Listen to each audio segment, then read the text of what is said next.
Hello. So day one, did intro into investing, and now we're going to do investing 101 and get a little deeper into what it means to invest.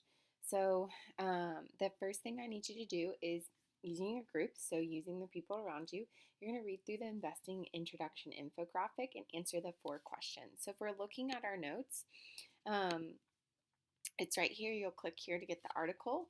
You're going to read this article on 4 different types of investment categories. Then answer an H for high, an M for medium, or an L for low to describe each investment type's ranking in each category.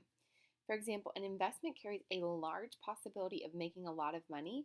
That means it has a high reward or return, but also a large possibility of losing that money. That means a high risk. And then you'll also see another category that says investment knowledge needed. So, how much knowledge do you need to potentially start investing in that specific category? You want to focus on bonds, stocks, mutual funds, and alternative investments. Okay, so you're going to click it and you are going to start reading. So, again, you're looking at bonds, stocks, mutual funds, and then you're looking at alternate investments. So, what would that mean? So go ahead and pause this video and read through this and quickly skim through and figure out. I would suggest that if you work with 4 people, each one own a specific thing. So go ahead and pause the video.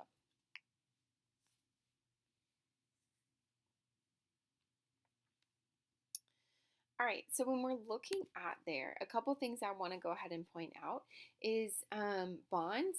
It's a low risk and a low return. And knowledge needed is medium because you do have to go on to government's website in order to figure out how to utilize it. But it tends to be a low risk and low return. But you are making money on money. So something to consider. When we think of stocks, it is a high risk. There's potential for a high return and medium knowledge needed. Because you need to be able to know how to utilize the stock market and what stocks are doing good and performing very well. Now, mutual funds. Mutual funds is a medium risk, but they have a high return and a low investment knowledge needed because somebody else is doing the investing for you. Now, alternative. This could be anywhere. If we look back on our screen or on our reading, this could be real estate, hedge funds, or commodities. Commodities meaning like gold and silver, and real estate is like purchasing a home, and then from that home you might flip it. You might hear of flipping homes and making money, or you might hear of like utilizing homes and like renting them. So when we think about these things, first and foremost, it's a high risk. You don't know how the market's going to do. You don't know who's going to be able to utilize it. And then it's potentially a high return. And the investment knowledge needed is high as well. So after reading that information, this is what you should have gotten. It is a little confusing to understand the differences between bonds and stocks and mutual funds and alternative investment. But thinking through, these are all the different things that you can have that is going to be able to diversify your investing strategies. Okay. All right, so today you already know how to calculate compound interest, and you're gonna figure out how to explain and evaluate why it's important to save early and affect your future outcome. Remember, your Unit 4 test is for some of you on October 31st, and for some of you on November 1st. There are about 6 test questions from today's class. But the first thing we're gonna do is review questions from our exit ticket from last class. All right, so this was our exit ticket from last class. And if we're matching, the type of income to invest is savings account. So that is a savings account. Number 2, a type of growth investment was stock, something that's going to make you money. And then number 3, earning interest on previously earned interest plus the principal amount is compounding interest. So in the beginning of the year, we learned about simple interest, and then last class we learned about compounding interest. So we're going to look at questions 4 and 5. You actually didn't need to do any math in order to complete, in order to do this. So, number 4, Michelle starts a mutual fund with 700 and adds 700 to her mutual fund every year for another 10 years. Mark decides to wait 10 years so he can save up a lump sum of 7,000 to invest at one time in a mutual fund. If both Michelle and Mark earn on average 8% APR or 8% interest rate, who will have the larger mutual fund balance in 20 years? You should have said Michelle because Michelle is investing early, and the earlier you invest, the bigger your income and return is going to be. So something to keep in mind, we didn't even need to do any math here at all. Literally, all we needed to do is realize that you are always winning if you're investing early. So Michelle is being the smart one and she's investing early. It doesn't matter how much money you do to have to start investing. It's always better to start investing earlier rather than later. Something else to keep in mind is that we realized from last class that millionaires do not stay millionaires by just simply blowing money. They stay millionaires by investing their money and getting returns from stocks, bonds, mutual funds, and real estate. So that's something to really keep in mind, that the people who are at the top of the food chain in terms of wealth in America, they're investing their money. So if that's something you would like, you've got to be considering, I need to start investing and start investing soon. Now, if we look at question 5, given the same principal amount and interest of 2% APR for all options below, which option will earn the most interest over 3 years? Well, again, we don't need to know anything specifically about a certificate, a savings account, saving bonds. What we do need to look at is how many times it's being compounded. The more it's being compounded, the more interest it's going to earn over the years. So there are 365 days in a year. So that'd be compounded every single day. Quarterly means just 4 times, and twice a year, or you might hear it semi-annually, is 2. So we're going to go with the one that's compounding the most, and that is going to be A, compounding daily. All right, true and false. Read each statement carefully. Show whether the statement is true or false by T or F in the blank space. Now, 3 steps to build wealth include 1, have enough income to invest, 2, make a plan, and 3, put money to work by investing. That is true. You need to have enough income to invest, aka you need to have all your other bills taken care of before you have money to invest. You cannot invest first and then take care of your bills. Number 7, the best time to start investing is after working a job full-time for at least 5 years. False. The best time to start investing is now. The sooner you invest, the more money you will have on your return. Number 8, most wealthy people have gained their fortunes by winning the lottery or inheriting a large sum of money. False. Wealthy people are staying wealthy because they are investing. Okay, short answer. Read each item carefully, then write an answer based on what you learned about saving and investing. Okay, so what's the difference between saving and investing? Saving is setting aside money you don't spend now for emergencies or future purchases. Okay, so this would be an example like have a really bad medical emergency, you're good, you have this money in your savings account to cover it, you want to purchase a new car, you want to have a down payment for a home. That is what we're talking about in terms of savings. Now, investing is buying assets like stocks, bonds, or real estate, so like homes, that they will make money for you. So these are the things that are making money for you. You're putting an initial amount in there and then it's making money for you, versus when we buy a car, it's not making money for us. We know that when we purchase a car and take it off the lot, it decreases in value, and when we resell it, we're not going to get anywhere near the same amount that we purchased it for. Okay. List one reason to save money in a bank or credit union savings account rather than hiding it in an envelope in your room.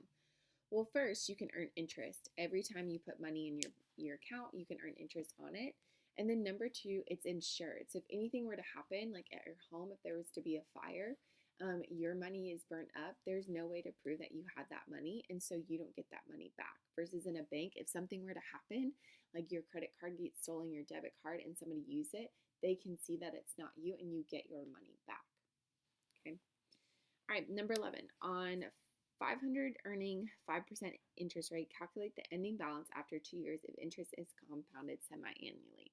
So we want to go to our equation, and we know our equation is A amount equals principal times 1 plus the rate in decimal divided by the number of times interest is compounded per unit. Then it is to the n times t power, so the number of times interest is compounded per unit, and then time. So when we look at this, insert,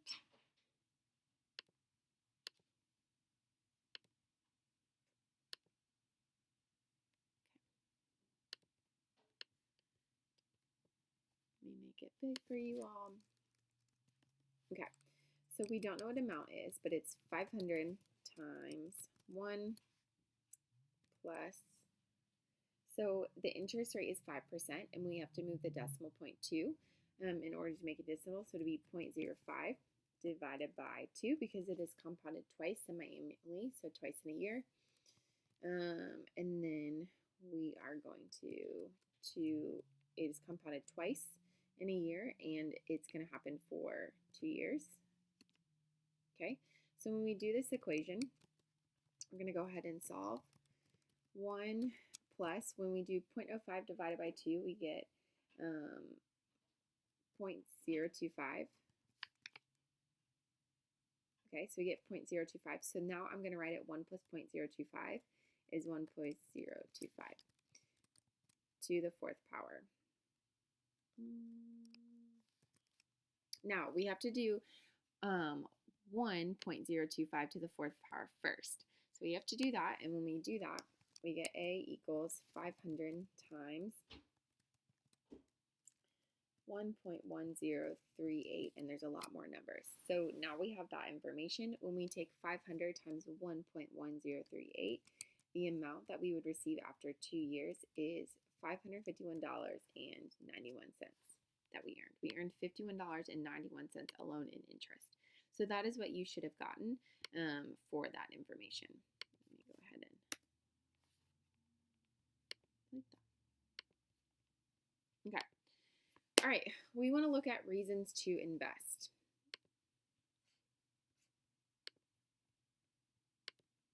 All right, so a couple things that you want to write down in that section is income investment provides expected earnings, usually in predictable amounts. So you might earn interest, payment received in return for use of your money, dividends, a share of profits some companies pay to their stockholders.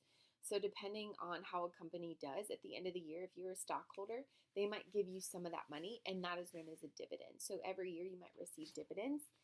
And then rent payments received from people or companies in return for using your property. So if you were to purchase a home and somebody was to rent from that home, you receive that income after you've taken care of the mortgage.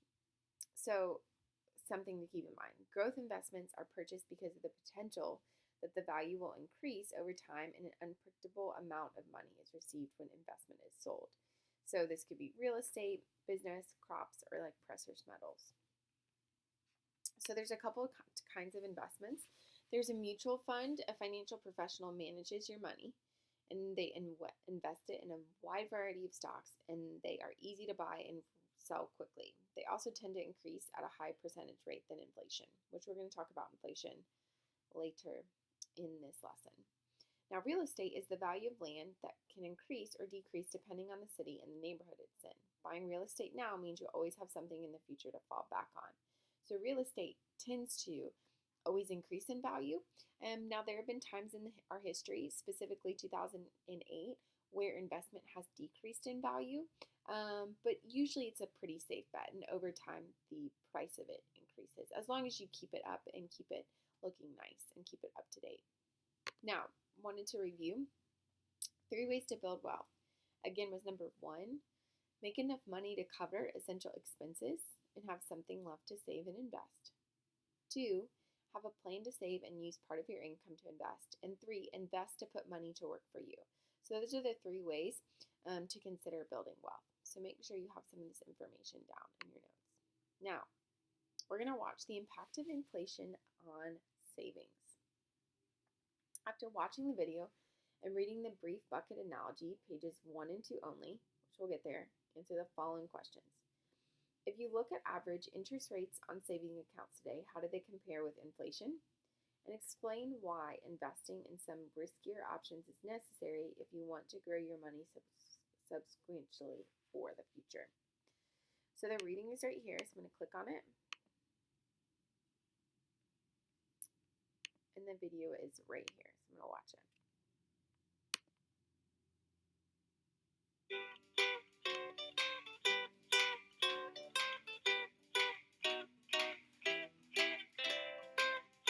This is Dave. Dave has his eyes on a beautiful 1978 Ford Pinto. Barely used. It's a bargain for $24,000. In a world without inflation, Dave could simply save $8,000 a year for 3 years, and he would have exactly what he needs to buy his dream car.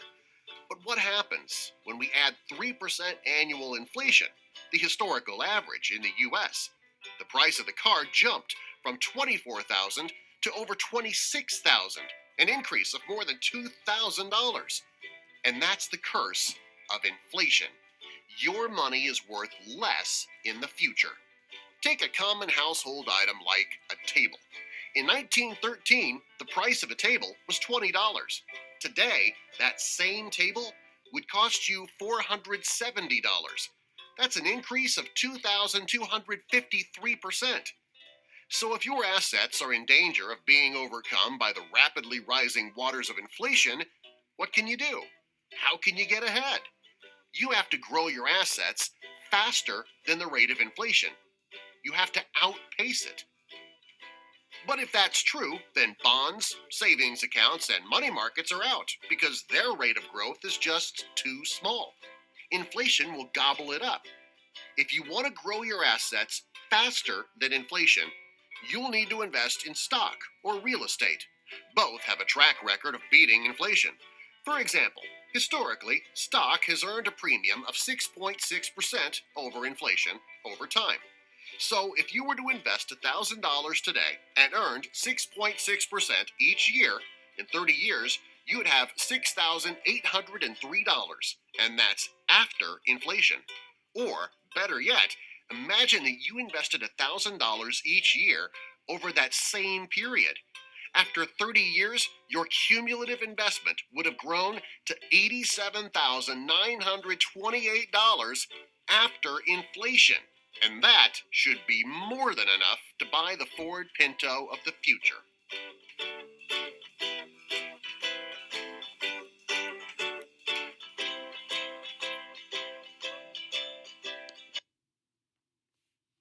All right, make sure again you want to watch the video and the reading, the brief bucket analogy on pages 1 and 2 alone.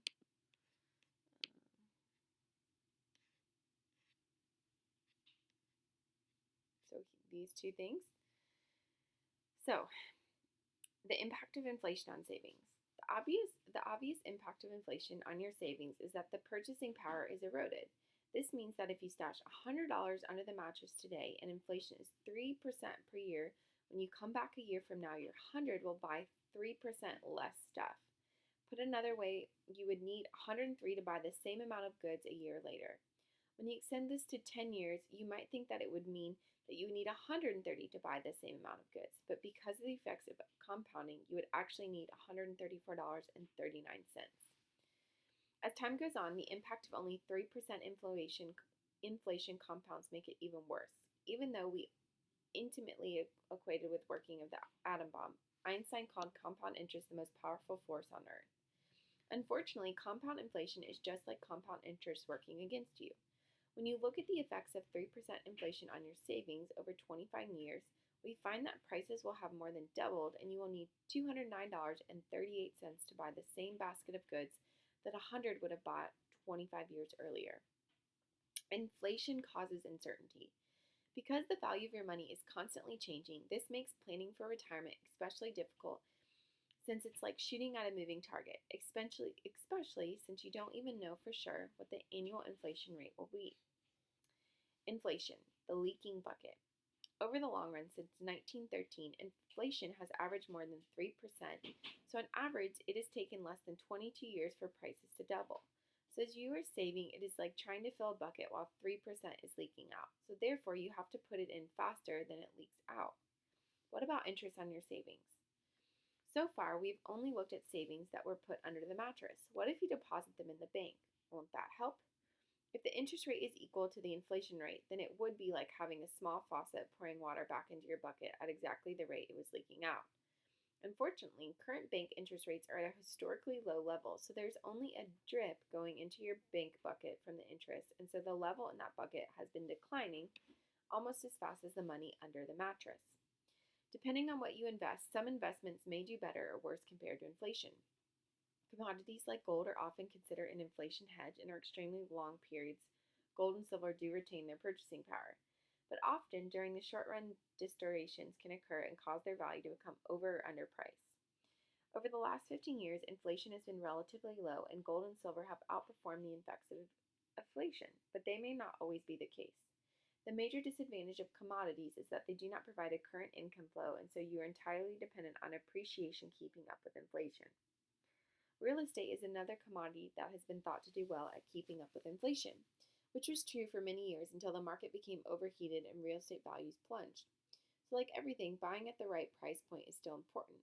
Like gold, if you own your own home, it is not producing income, although it may be saving you rent, but investment properties can provide some protection against inflation income at the same time.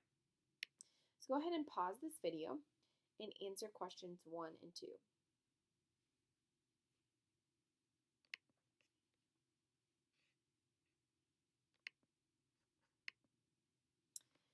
All right, what is important to remember, especially for your assessment, is that historically the average inflation rate is about 3% a year.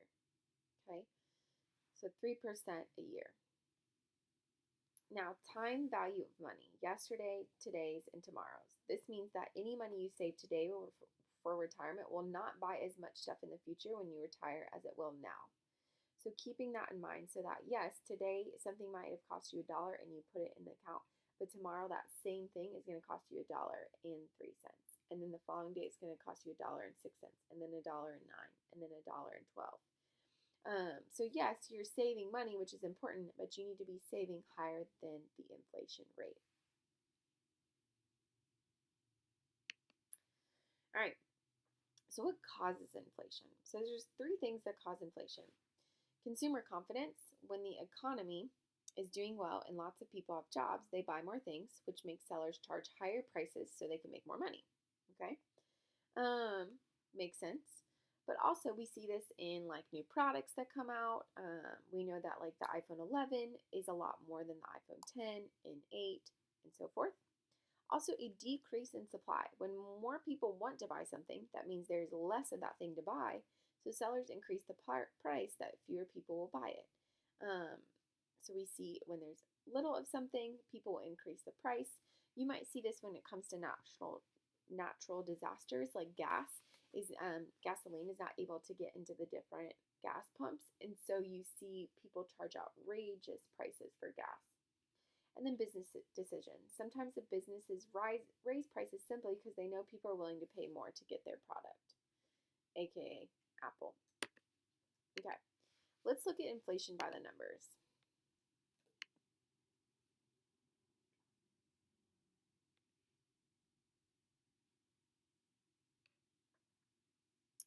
So I want to show you a couple things. So 50 years of Black Friday fun. So Black Friday is coming up at the end of November. That's the day after Thanksgiving.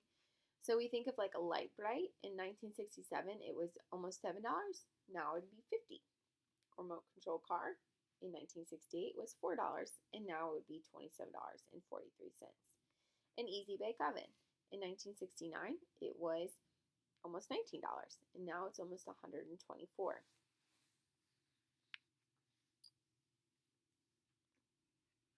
An Atari was worth almost $200. Now it would be $480. A Nintendo Entertainment System. Back then, in 1987, it was $90, and today it would be $197. A CD player. Back then, in 1989, it was $190, and today it would be almost $65. A Nintendo Game Boy. In 1990, it was worth $90, and today it'd be worth $164.74. Apple iPad. Then it was worth $400. Now it'd be $505. An Apple Touch, about $400 in 2007 to $460.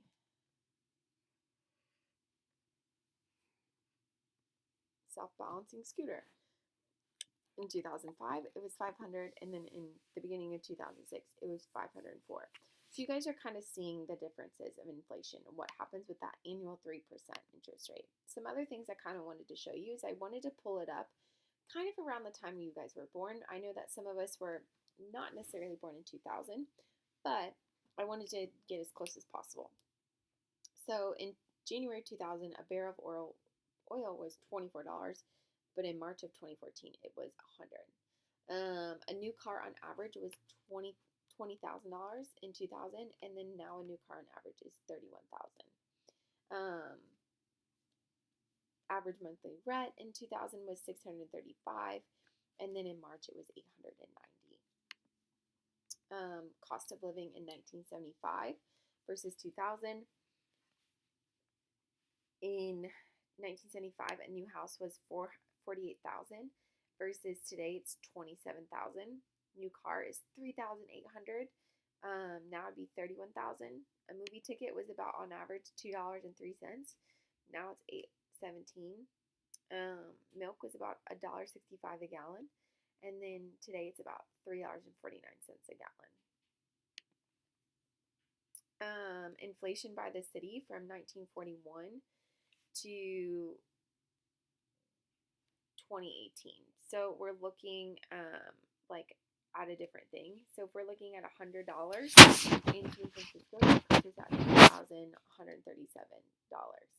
So we get to kind of look and see the differences in the average rate and the change that occurred in these cities during this time.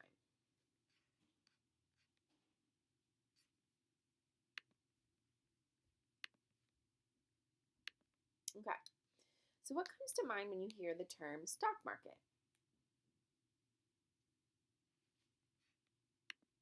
So let's figure out how the stock market works and answer some questions. So the questions that we're going to answer are right here. What is the stock exchange and how does it work? Watch this sermon video to find out. The facts are true in the US too, and follow your teacher's directions to answer the questions either in your student activity packet or within the Ed puzzle itself. So the three questions we're looking for. If the price of the share grows as the company grows, how does buying shares in a company benefit an investor? Number two, how does selling shares in the stock market benefit a company? And number three, as an investor, what is the risk involved when investing in companies on the stock exchange?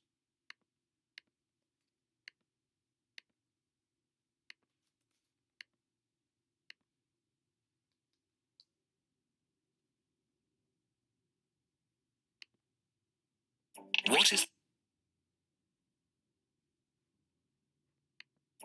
is the stock exchange and how does it work?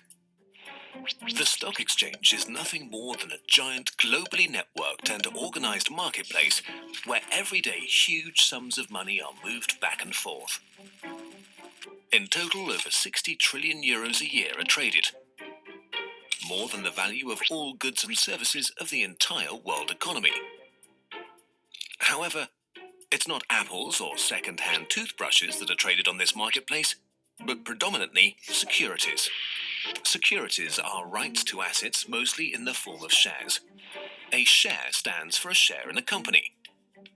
But why are shares traded at all? Well, first and foremost, the value of a share relates to the company behind it. If you think of the value of the company in terms of a pizza, the bigger the overall size of the pizza, the bigger every piece is. If, for example, Facebook is able to greatly increase its profits with a new business model, the size of the company's pizza will also increase, and as a result, so will the value of its shares. This is, of course, great for the shareholders. A share which perhaps used to be worth 38 euros could now be worth a whole 50 euros. When it's sold, this represents a profit of 12 euros per share. But what?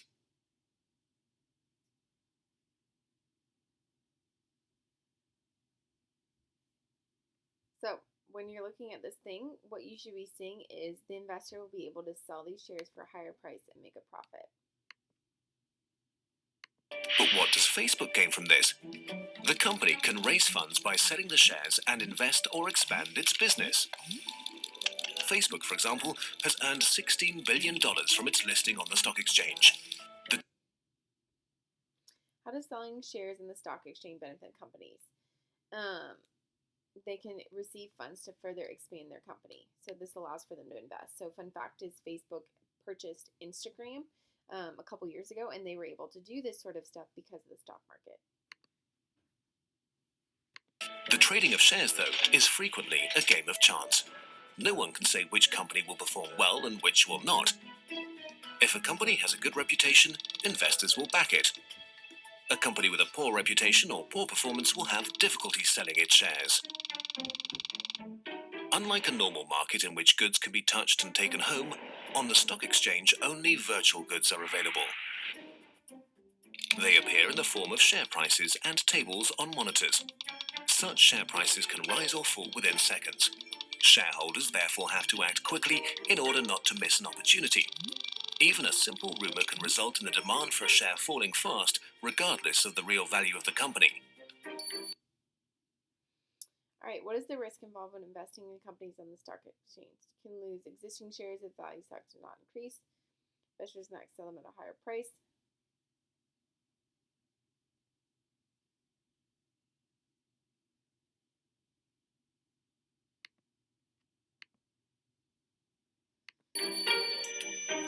Of course, the opposite is also possible. If a particularly large number of people buy weak shares because they see, for example, great potential behind an idea, their value will rise as a result. In particular, young companies can benefit from this. Even though their sales might be falling, they can generate cash by placing their shares. In the best case scenario, this will result in their idea being turned into reality. In the worst case scenario, this will result in a speculative bubble with nothing more than hot air. And, as in the case with bubbles, at some point they will burst. The value of Germany's biggest 30 companies is summarized in what's known as the DAX share index. The DAX curve shows how well or poorly these major companies, and thereby the economy as a whole, are performing at the present time. Stock exchanges in other countries also have their own indices, and all of these markets together create a globally networked marketplace.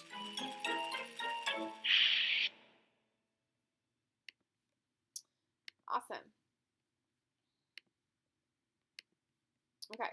Another point I do want to point out is you cannot buy stock as a minor by yourself, but you can have a custodial account set up by your parents, and your parents can purchase stocks in your name. And once you're 18, it will be yours. So you would have to set up a custodial account. Another point I want to share is you don't have the right to dictate what goes on the company if you purchase a stock. So if I purchase a stock at Hershey's, I do not get to contact Hershey's and say, because I own a like 0.0025% of your business, I want you to only make Reese's because Reese's are way better than Hershey bars. Or I want you to make a Hershey bar that has a Reese's in it. Like I don't have any right to dictate what goes on in a company. So keeping that in mind, that like that right is not given to you. Businesses will sell shares of stock to raise money to run the business, and someone who buys a stock owns a portion of a business depending on how many shares they bought. A shareholder doesn't take on responsibilities of running the company, but a company employee might happen to be a shareholder. A shareholder is allowed one vote per share when electing board members at shareholder meetings. So board members usually are the ones that run a company. So depending on how many shares you get is how many votes you have in order for you to vote in members of the board. Company management might decide to share part of the profits by paying dividends to shareholders, cash or shares of stock. So if a company does really, really well, say they make $5 million, they might choose to pay out dividends to their shareholders. So depending on how many stocks you get, you might get a portion of that $5 million. Yeah. Okay. I want you to read, what does it mean to own stock?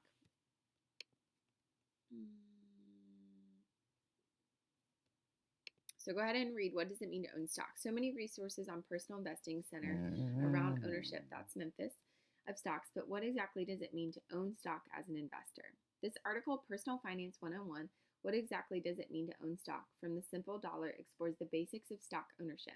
Answer the questions below as you read through the article. When answering the questions, write the response in your own words in a way that demonstrates your understanding of the concept. Do not just copy verbatim from the text. Okay, so make sure you keep that in mind. All right.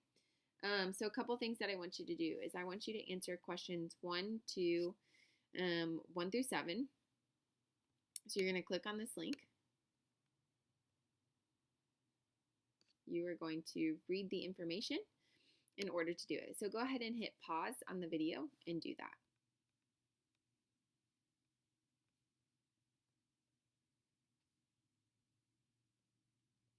All right, so you have just read what does it mean to own stock, and have answered those questions. Now let's go ahead and move on to the next thing. Okay, so let's look at stock talk. So stock equals shares in a company, and the stock exchange is a system where the public can buy or sell stocks. Each stock has a unique ticker symbol, abbreviation name for the list. Guess the names of these 4 companies: GE, NFLX, F, and DPS.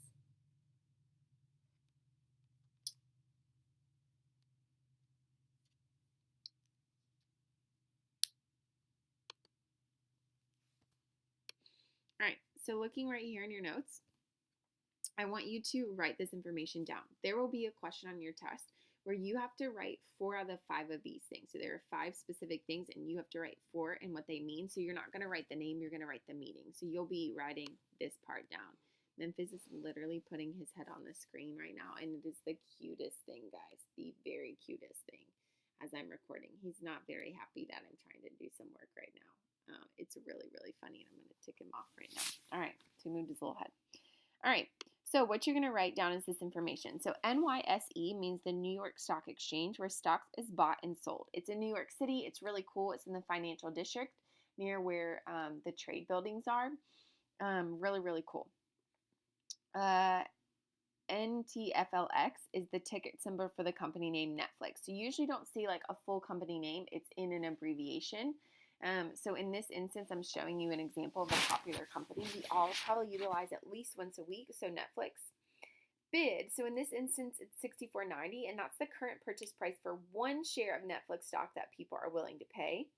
So that's like the current bid.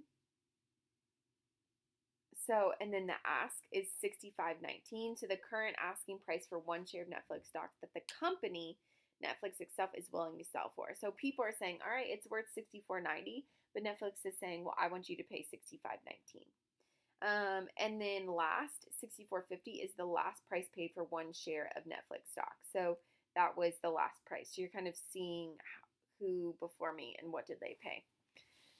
So you're going to do a study. I want you to do a study on 4 companies that we utilize and probably have utilized at least at one point in our life: Netflix, Amazon, Snapchat, and Chipotle. So on our notes, now that you know what it means to own individual stock, let's see how some popular stocks are doing in the market. Compare the performance of these stocks to answer the questions. All right, each company has an abbreviated name called a ticket symbol. Ticket symbol. What is the ticket symbol for each of these companies? So I want you to find out that. Which of these stocks has been significant rise in stock price in the past year? Which one has stayed about the same and have any decrease in price? Look at the 5-year performance for Chipotle. Why do you think there is such a huge decrease in price in January of 2016? Hint, you might want to simply look up what happened in January of 2016 in Chipotle. And number 4, now look at the 5-year performance on Amazon. What do you think explains the general upward trend of the stock price? So you're going to click on these. This is what it looks like. And you can change it. So what's been going for 5 days, a month, 6 months, a year from today, a year, 5 years, and then the max. What has been going on since it entered in to what it is looking like right now. Okay.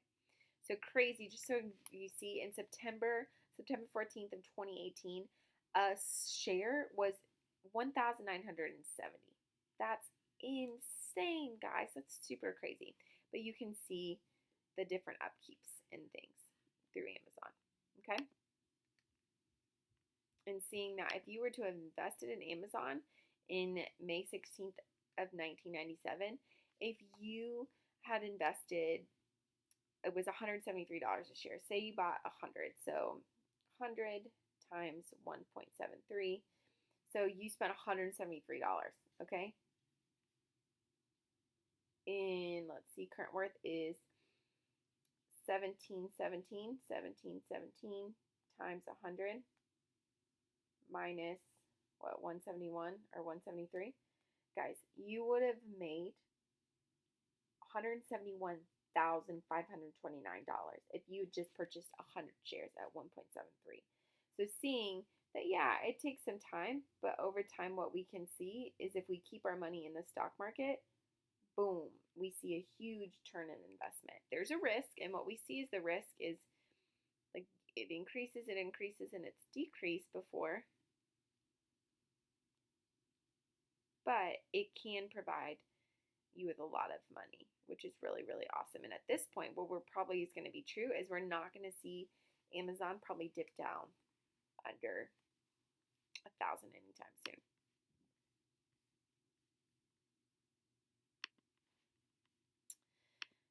All right, so hit pause in this video and go ahead and do that. All right, now I need you to complete the exit ticket. Make sure you're doing this independently and staying focused. This is going to be really helpful for your assessment. So go ahead and answer questions 1 through 6 in order to do well. Thanks, guys.